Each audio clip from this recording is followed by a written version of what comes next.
aliyemaliza chuo kikuu cha Dar es Salaam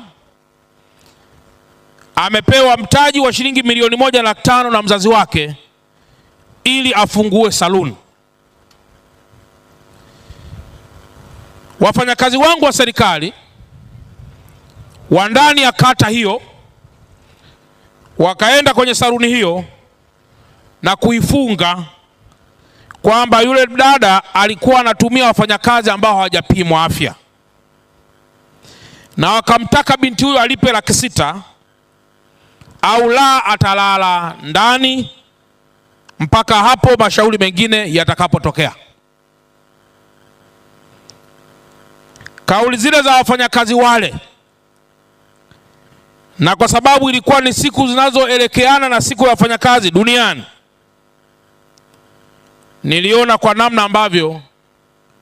baadhi ya watumishi wetu